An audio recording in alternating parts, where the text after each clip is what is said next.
Salut à tous, c'est Dantips. Aujourd'hui, on va parler des dents de sagesse. J'espère que t'es pas trop stressé ou que ça s'est bien passé, parce que j'imagine que si tu regardes cette vidéo, t'as déjà fait l'opération ou alors tu vas l'avoir. Dans cette vidéo, je vais te dire tout ce qu'il y a à savoir sur les dents de sagesse, en passant par pourquoi on en a, pourquoi certaines personnes n'en ont plus, pourquoi on doit les enlever, est-ce qu'on doit les enlever, quand est-ce qu'on doit les enlever, quand est-ce qu'elles sortent, bref, tout.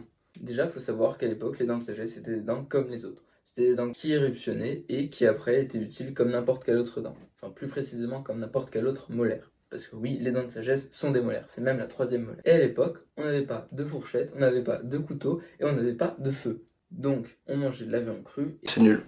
Et c'était beaucoup plus compliqué de mâcher de la viande. Mais de nos jours, on a tout. On a les fourchettes, on a les couteaux, on a la viande, on a le feu et on arrive à faire des burgers. Donc, trop bien. Le seul souci, comme notre alimentation est devenue de plus en plus molle, pendant la croissance osseuse, comme nos os ils sont beaucoup moins stimulés, parce que entre manger un burger et de la viande crue qui est à peine découpée, c'est pas la même chose. Nos os grandissent beaucoup moins, ce qui fait que notre mâchoire est beaucoup plus petite qu'à l'époque, et nos dents de sagesse, des fois, elles n'ont pas forcément la place de grandir. Dans 20-30 ans, il n'y en aura plus. Et là, je veux pas t'inquiéter, parce que là, tu te dis peut-être, ah mais quand est-ce qu'elles sortent? Parce que moi, je les ai jamais vues, je sais pas quand elles arrivent déjà. Elles arrivent vers 18 ans. Ça peut arriver beaucoup plus tard, comme des fois, ça peut arriver vers 16 ans. Mais en général, c'est vers 18 ans, elles vont commencer à sortir. Si tu ne les vois pas, déjà, faut pas t'inquiéter, parce que peut-être, Oh mon Dieu, les gens qui parlent en français, ils ont tellement de charisme. que tu n'en as pas. Il y a certaines personnes qui n'en ont pas, certaines personnes qui en ont que 3, que 2, voire qu'une. Et à ce moment-là, on appelle ça une agénésie. Oh, qu'est-ce que c'est que ce truc là? C'est un mot un peu compliqué, mais ça veut juste dire qu'elle est pas là. Pour te dire, il y a entre 20 et 30% de la population à qui il manque au moins une dent de sagesse. Donc, faut pas t'inquiéter, si t'en vois pas, c'est que peut-être tu n'en as tout simplement pas. D'ailleurs, petite anecdote, c'est pourquoi on les appelle dents de sagesse? Bah c'est tout simplement parce qu'elles sortent vers 18 ans, et c'est l'âge de maturité. Mais c'est bien beau de peut-être en avoir ou de peut-être pas en avoir, mais comment on peut être sûr? On te fait une panoramique. En gros, ça va être une radiographie qui va prendre l'ensemble de ta bouche. À ce moment-là, on pourra voir si déjà tu en as et si tu en as leur position. Parce que oui, leur position est très importante. Elle peut être incluse. Incluse, ça veut dire qu'elle est sous ta gencive. Tu ne la vois pas. Si elle est dans un bon axe, peut-être que tu pourras la garder. Si elle est dans un mauvais axe et qu'à ce moment-là, elle se dirige droit vers ta deuxième molaire, là, il faudra sûrement te l'enlever. Ah, c'est dommage. Mais chaque cas est personnel, donc n'hésite pas à en parler avec ton dentiste et il t'expliquera beaucoup plus facilement et mieux que moi. Parce que moi je te donne un truc général, ça veut pas forcément dire que toi c'est ton cas. À la place d'être incluse, elles peuvent être partiellement incluses et qui est enclavée. Ça veut dire qu'il y a une partie de ta dent qui est sortie, mais pas tout. Et ce cas précis, il est un peu agaçant parce qu'on se dit trop bien, ma dent elle commence à sortir, sauf que c'est souvent un des cas où il peut avoir une infection. La plupart du temps ça va être une péricoronarite. Pourquoi on a cette infection? Imaginons que ma main saute une dent. Ma dent, elle sort. Sauf que ma gencive, elle recouvre une partie de ma dent. Toute la partie qui sera en dessous de ma gencive, elle ne sera pas nettoyée. Alors que l'autre partie sera nettoyée quand tu brosseras les dents. Ce qui fait que tu as toute une partie qui peut accumuler des bactéries, qui sera très difficile à nettoyer, et toute une partie qui sera à peu près propre. Et cette partie qui n'est pas nettoyée peut causer une infection, d'où la péricoronarite. Mais est-ce qu'on est obligé de l'enlever? Pas du tout.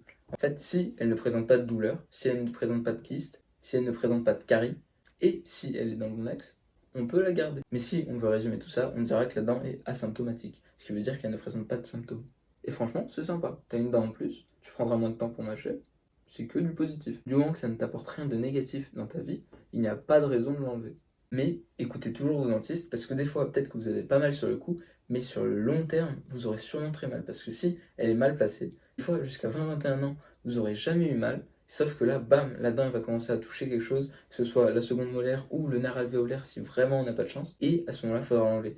Ce sera plus compliqué, plus douloureux pour vous, et ce sera agaçant parce que ce sera sûrement un âge où vous serez déjà à la fac, et autant le faire quand vous êtes au collège, lycée, comme ça vous avez un peu plus de temps pour vous. Parce que louper un jour à la fac et louper un jour au collège, c'est pas la même chose. Non, pendant et après l'opération, il y a quelques petits trucs à savoir. Ah, d'accord, ok. Bah, très bien, ok. Bon, bah, je vais prendre des notes, hein. Déjà, il y a les anesthésies.